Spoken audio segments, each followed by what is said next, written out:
इस व्यासपीठ से मैं कह रही हूँ, तो मेरे साथ आप भी कहें, आपकी खबर माँ तक जरूर जाएगी, बाबा महादेव के तक जरूर जाएगी आपकी खबर, मैं पहुँचाऊंगी। क्योंकि आपके जीवन की यथा व्यथा को भगवान तक पहुँचाने वाले गुरु ही होते हैं, संत ही होते हैं। इसीलिए आप सभी की ओर से भी मैं भगवती से प्रार्थना कर रही हूँ, आप भी करें। माँ, इन भक्तों की प्रार्थना को आप सुने, क्योंकि ये भक्त मुझे साक्षी मान करके आप तक खबर पहुंचा रहे हैं, और इनकी वंदना को स्वीकार करिए। कैसे?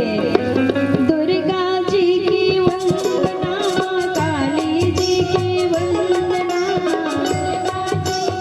सभी बोले, भगवान ने मुख दिया है बोलने के लिए, केवल घर में ही बात करने के लिए नहीं, भगवान के समक्ष मंत्र जाप करने के लिए, मंत्र उच्चारण करने के लिए, और भगवान को प्रसन्न करने के लिए, माँ भगवती आदिशक्ति परम्बा को प्रसन्न करने के लिए जो मुख दिया है, उनके भी तो हम नाम संकीर्तन कर लें। कहें, जगदम्बे की वंदना, जगतारिणी की वंदना, जगदम्बे की वंदना, जगतारिणी की वंदना, माता जी के चरणों में मेरी बार बार वंदना, माता जी के चरणों में मेरी बार बार वंदना, माता जी की वंदना, पिताजी की वंदना। जो जो भक्त अपने माता और अपने पिता से प्रेम करते हैं वही वंदना करेंगे। याद रखना, आप अपने माता पिता के लिए वंदना करोगे परमात्मा से, तो आपके पुत्र पुत्री आदि भी आपके लिए प्रार्थना करेंगे। और आप चाहते हैं कि दुख से मुक्त हो, सबसे बड़ा दुख परिवार का ही है, तो परिवार के दुख से मुक्त होना है तो आपको भगवती के चरणों में वंदना अवश्य करना पड़ेगा।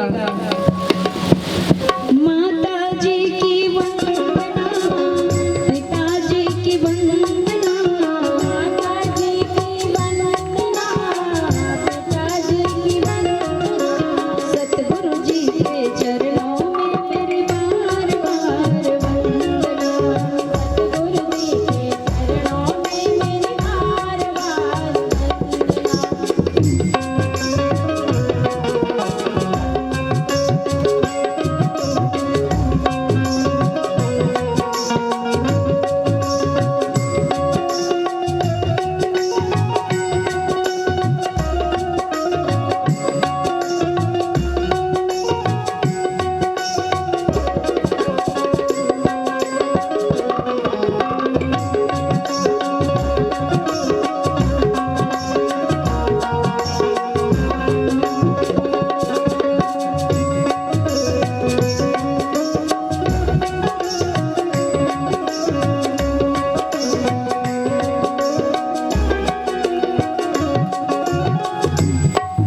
जीवन में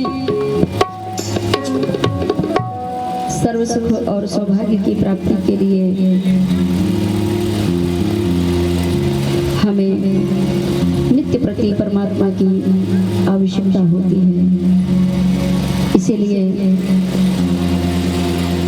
हमारे सनातन परंपरा में प्रणाम नमन करने का विधान है। हम जब भी मंदिर जाते हैं तो परमात्मा को प्रणाम करते हैं, भगवान शिव को प्रणाम करते हैं, और भगवान शिव तुल्य मानकर सद्गुरुदेव को प्रणाम करते हैं।